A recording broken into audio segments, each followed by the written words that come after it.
So right now we are sitting in a car, in Michal's car, in a parking lot in downtown Toronto. We've just picked up pizza from Afro's, and in order to get kind of the full experience that Keith Lee has already established, we're going to eat this pizza in the car right here.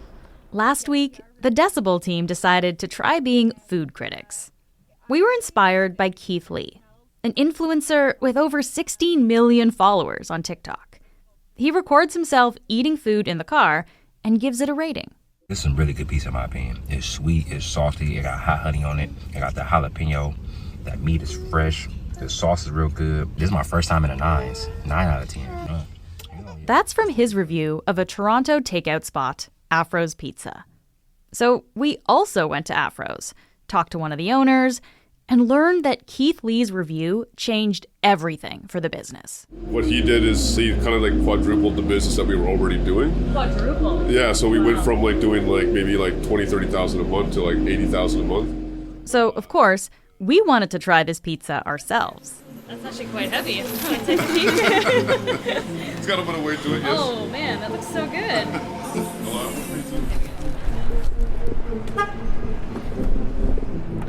And how do you feel eating in a car? A little self-conscious, to be honest. Okay, so this is the mushroom pizza. So it's a white pizza, so like cheese and sauce, mushrooms. It smells really good. Okay, let's try this. Very garlicky, but that's a good thing. But this is very nice.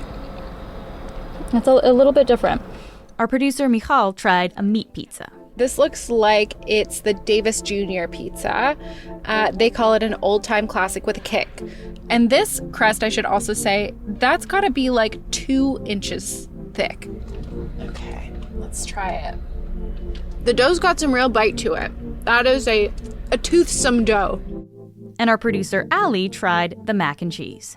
It has like a coated hardened shell of cheese baked over top of it. It has like, I don't know what it's called, but it's like the kind of mac and cheese noodles where they're twirly. They're swirly twirlies. They're so cute. Okay, so maybe we're not about to become food influencers, but social media is filled with them. And some, like Keith Lee, have the power to change a restaurant's future. Dakshana Bascaramurty is the Globe's food culture reporter. She'll tell us how food influencers are replacing traditional critics, how they're changing the kind of restaurants that get attention, and how good they are at helping us decide where to go for dinner. I'm Menaka Raman-Wilms, and this is The Decibel from the Globe and Mail.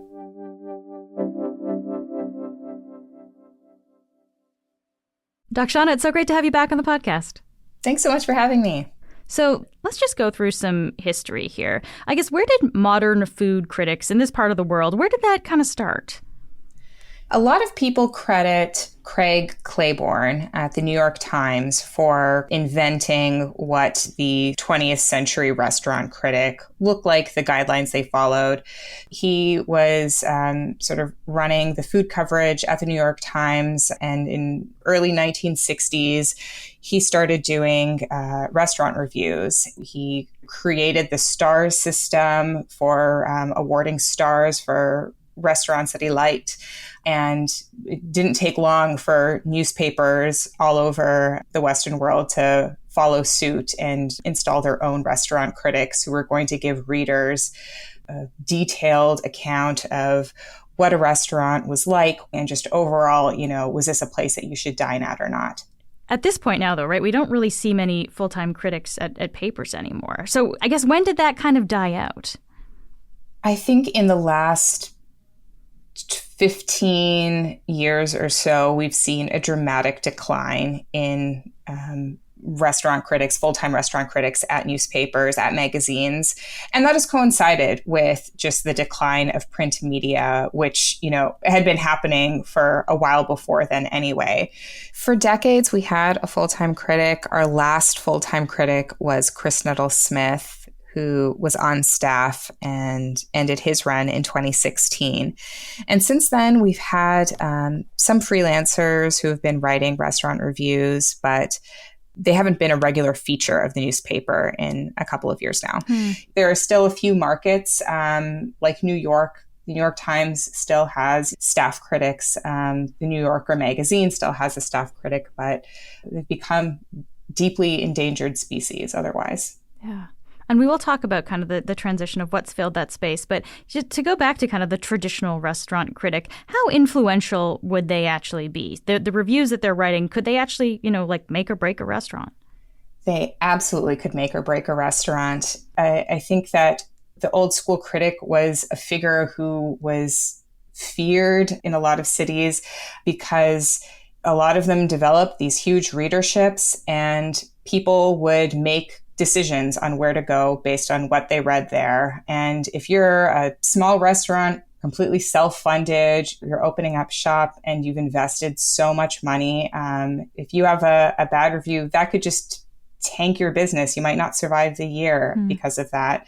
And similarly, if you're struggling, a great review could make the difference between closing your doors and maybe enjoying decades of fruitful business. Yeah. And it's interesting because kind of one of the key parts of this kind of restaurant critic's job would be to remain anonymous when they went into a restaurant, right? They would pay for their own meal. They try not to draw attention to themselves. Why was that so important? It was so important to be anonymous because the restaurant critic wanted, the average Joe diner to have the same experience that they had when going to eat at this restaurant.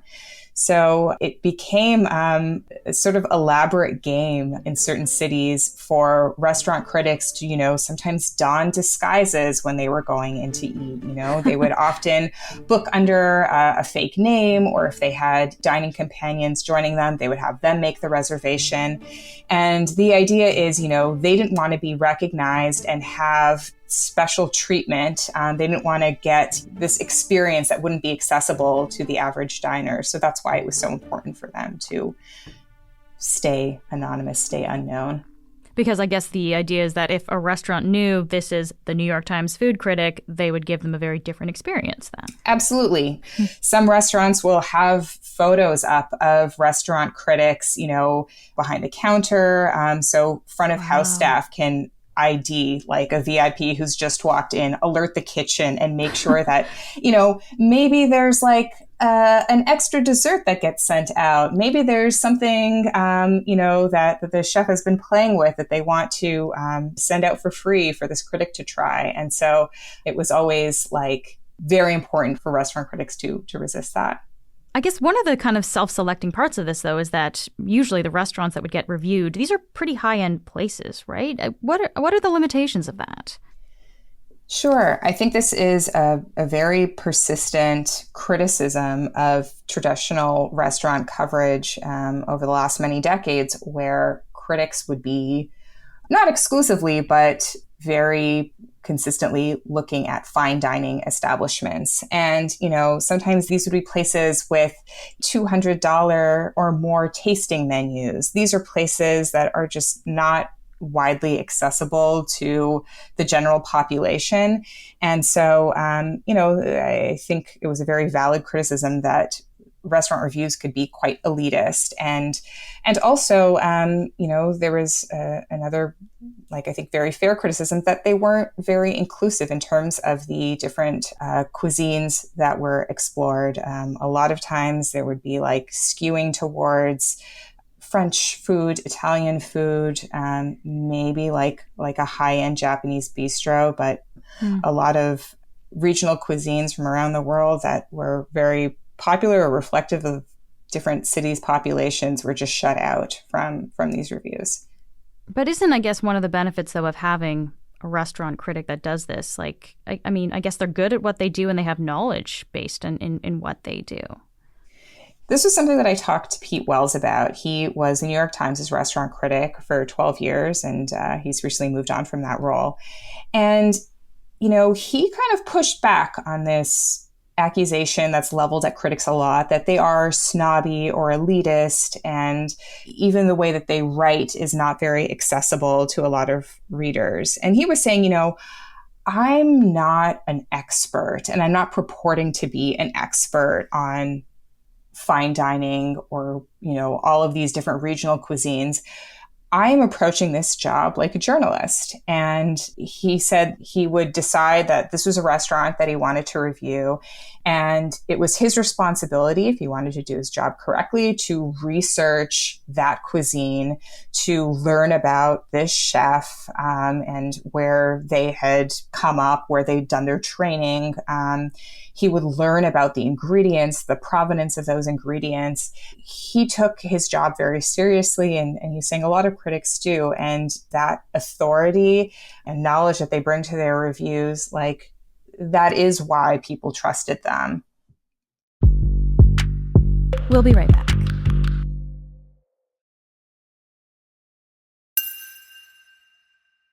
Okay, so we've done kind of a brief history of restaurant criticism throughout that time period. Dakshana, when did we start to see the shift away from that kind of traditional criticism?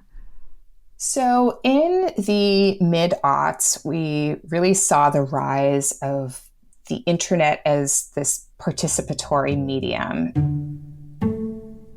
So, you have websites like Yelp taking off where you can look up virtually any restaurant and you can find a lot of user reviews of that place. And so suddenly there's this other great, very easy to access free source of information about restaurants. Maybe there's a place that you want to check out that is never going to get reviewed in your local newspaper, but you can see what, the last 30 people who dined there thought about it. And this was a forum where nobody was asking you about like how many times you'd gone to the restaurant, if you had any like certain, experience in kitchens or any sort of pedigree. Like anybody could go and post there. If you'd eaten at this restaurant once, you could post there. If you'd eaten at this restaurant 0 times, you could post there. If you were offended by the fact that you tried to call and make a reservation and nobody returned your call, you could give them a 0-star review if you wanted.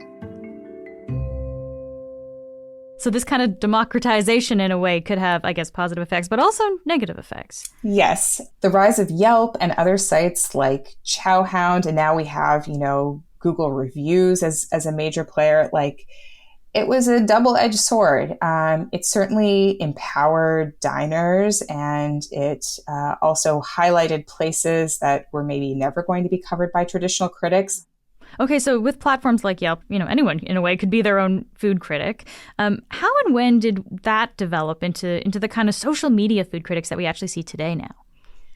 So on Yelp and Chow Hound, some people got really into reviews and they sort of made a name for themselves as sort of influential users. And I feel like you can really see a direct through line from that phenomenon to what we see now, primarily on TikTok and Instagram, of food influencers. People who have huge followings, who are posting about restaurants that they've gone to, about dishes that they've eaten. And, it's like the point of view of the diner rather than somebody who's coming from, established food media, has a lot of currency right now. Yeah. So for someone who's, I guess, never seen this kind of review, like what do they typically look like?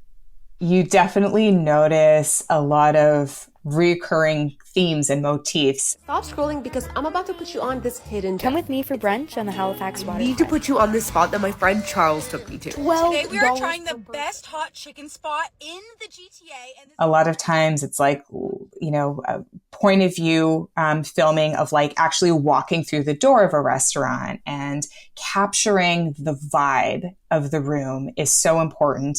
In some cases, it actually seems a lot more important, and the food is sort of secondary. They got it all from a pretty patio, amazing food, a beautiful interior aesthetic, and an insanely This location's got a 4.5 rating on Google. As soon as you enter, you could tell the ambiance is really nice in this place. Lunch at the most retro and aesthetic Japanese restaurant in Vancouver. And so you've got these like bright LED lights that are basking the food in the most unflattering glow.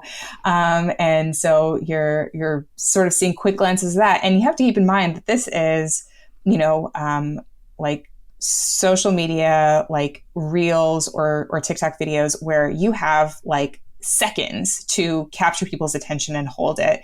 A lot of these videos can sometimes feel like advertisements for the restaurants rather than any kind of, objective review.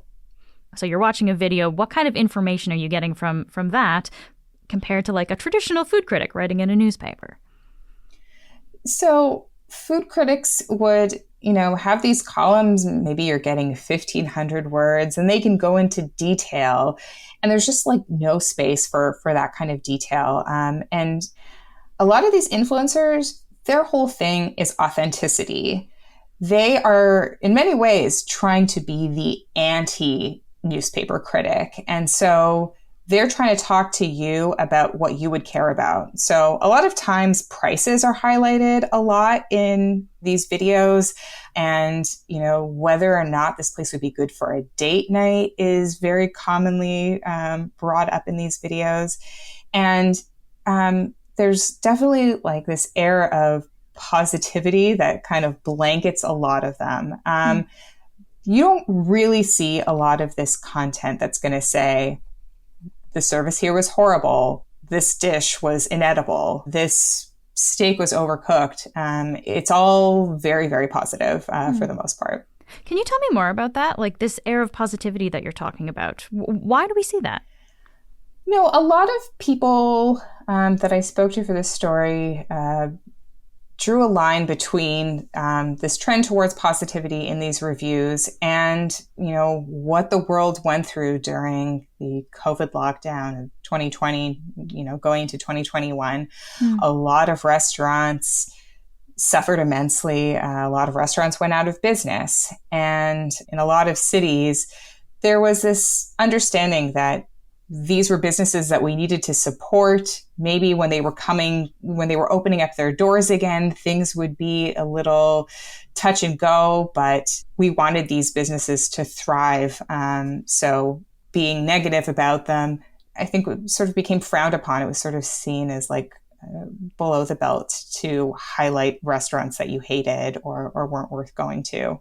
I do think that we may have gone to the point of overcorrection, though, where I think looking at a lot of influencer videos and what some would call reviews, it's hard to really tell what is good and what isn't because they're so full of superlatives, and the emphasis is sometimes put so much more on the space and the vibe rather than what is actually being served in front of you. I guess I wonder about this then, Dakshana. Where is the line then between being a food critic and then just pure publicity? If most of these reviews are positive, doesn't it kind of stray into the latter? It's really messy. And there are a lot of content creators who call themselves critics and maybe will bring some of that same rigor, that framework that the old school critic applied to their work. So, they're going to pay for their own food. They're going to try and maintain anonymity. It's obviously a lot harder to do if you're like filming everything when you're in a restaurant and have some sort of like rating system. But the thing that I have noticed is a lot of food content creators, as their followings grow, even if they started out with, that goal of paying their own way and not having restaurants influence, any of their content, eventually when they get a big enough following, restaurants are clamoring to be featured on their page. And so I've seen it time and time again where they take a sponsorship deal. You see their content that sort of fits a certain framework, and then suddenly their feed is interrupted with like an ad for some fast food chain. And so it's this strange gray zone, I think, where it's up to you as the audience to kind of decide for yourself if this is somebody whose recommendation you trust. And they're not always disclosing it either. If they have had a meal compensated, you just don't know. I do want to ask you about one influencer in particular, though, Keith Lee. He's the one who eats the food in his car, who inspired us to do the same when we did our review. Dakshana, what do people find appealing about his reviews specifically? Keith Lee is such an interesting example of what this kind of transition that we're going through right now could look like. He's sort of inhabiting that space between the old school critic and the modern food content creator. So, when we talk about authenticity, like Keith Lee is, I think, the example that people would turn to the most, because he is doing the majority of reviews in his car. He's got the camera in selfie mode. He's got a styrofoam container of takeout in his lap.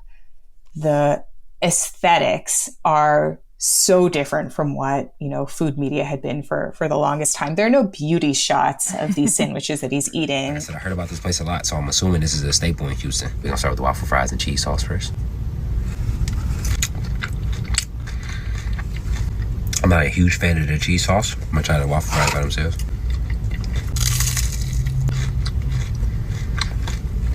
That's a I didn't even say it. That's a good fry.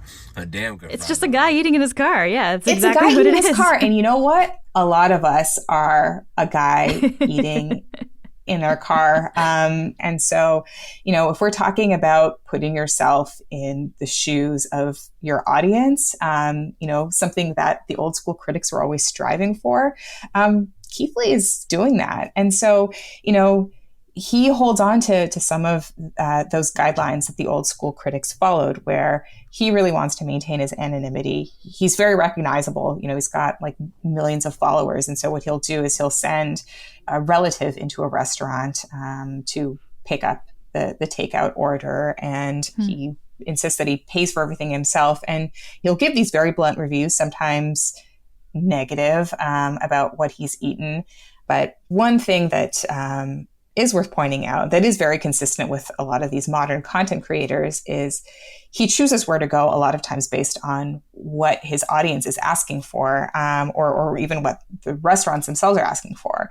He'll say, I'm going to Atlanta, or I'm going to Jacksonville, like, where should I eat? And then restaurants, some of whom are really struggling, will say, please come and eat here. I make the best, X, Y, or Z in the city. And yeah, the Keith Lee effect, like a lot of businesses have said that they were getting ready to close their doors. They didn't think that they would survive many more months. And then after Keith Lee came and anointed them worthy of visiting, business completely turned around. Wow. And basically, they were rescued. Wow. So, Dakshana, just lastly, before I let you go, I got to know, you're the food culture reporter. How do you decide where you're going to go for dinner? So I spend a lot of time on social media. So I am finding out about a lot of restaurants through seeing posts. But I also have a lot of friends who are very into food, and I like to hear their experiences of where they went and what they ate and what they enjoyed eating. But I will say that one thing that I find very frustrating about my generation, so I'm an elder millennial, is we over-research everything. And sometimes you just have to, walk into a place off the street and give it a shot. You don't need to see that it has 234 5-star Google reviews. You don't need to, see that like 30 influencers have posted about this dish you need to try. And actually a perfect example is just from this morning. My husband went out for a walk. He popped into this Indian fast casual place that had opened up. This is a place that we didn't know anybody had gone there. We had not read anything about it, but he just popped in and he got some snacks, brought them home. And this was like probably the best samosa that I've eaten in the last 15 years. Wow. And wouldn't have discovered it if he hadn't just sort of stumbled into this spot. So that's a good thing to remember then. Yeah. Dakshana, this was so interesting. Thank you for being here. Thanks so much for having me. That's it for today. I'm Menaka Raman-Wilms. Our producers are Madeline White, Michal Stein, and Ali Graham. David Crosby edits the show. Adrian Chung is our senior producer, and Matt Frainer is our managing editor. Thanks so much for listening, and I'll talk to you soon.